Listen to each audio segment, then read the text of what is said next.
کبریٰ کی خدمت میں آئے، سلام کیا، جواب سلام دیا مگر چہرے کو پھیر لیا۔ علی اکبر تڑپ کے کہتے ہیں کہ پھوپھی اماں آج تک ایسا نہیں ہوا کہ میں آپ کی خدمت میں آیا ہوں، سلام کیا ہو اور آپ نے منہ پھرا لیا ہو۔ کہا علی اکبر میں جانتی ہوں تم کیوں آئے ہو۔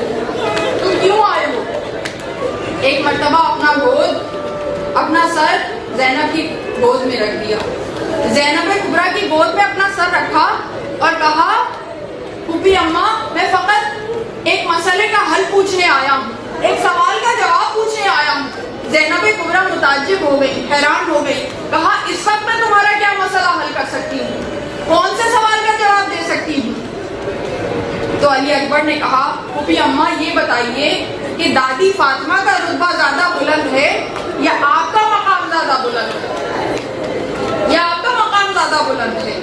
ایک مرتبہ زینب کبریٰ تڑپ گئی، کہنے لگی کہ کہاں سیدۃ النساء العالمین فاطمہ الزہرا، کہاں میں ادنا سی کنیز، میرا اور ان کا کیا مقابلہ؟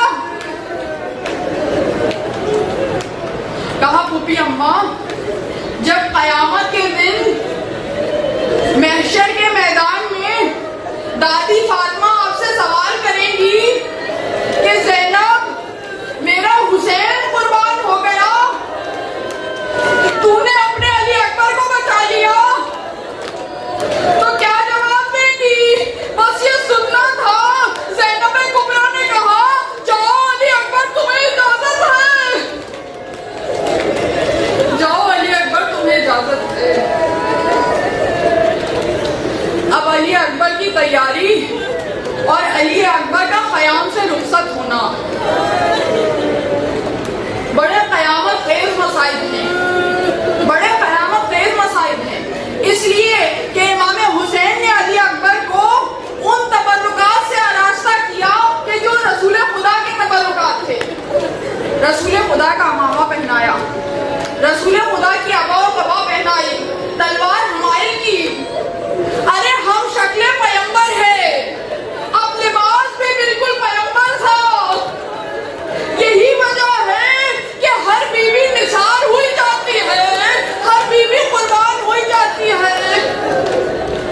جو عارف ہیں کہ جنہوں نے کربلا کا واقعہ دیکھا ہے، کربلا کا واقعہ ملاحظہ کیا ہے، وہ یہ کہتے ہیں کہ سب سے دلخراش واقعہ، سب سے قیامت خیز لمحہ وہ لمحہ ہے کہ جب علی اکبر خیمے سے باہر آنا چاہتے ہیں، بیویوں سے رخصت ہونا چاہتے ہیں، بار بار خیمے کا پردہ اٹھتا ہے، بار بار گرتا ہے، ایک جوان باہر آنا چاہتا ہے، کوئی پیچھے سے کھینچ لیتا ہے۔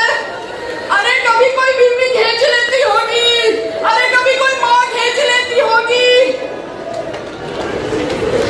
اشقیہ میں سے ایک دشمن مورخ نے یہ لکھا کہ جس وقت علی اکبر کو خیمے میں کھینچا جاتا تھا تو کئی مقام پر علی اکبر کے دامن کو کھینچا جاتا تھا۔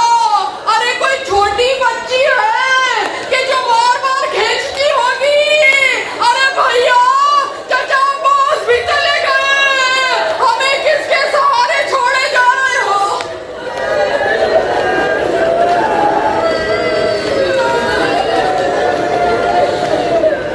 علی اکبر سب سے رخصت ہو کر باہر آئے، اب حسین سے رخصت ہونا چاہتے ہیں۔ حسین نے دل پر پتھر رکھا، اپنے ناتواں وجود کے ساتھ علی اکبر کو ذوالجناح پہ سوار کیا۔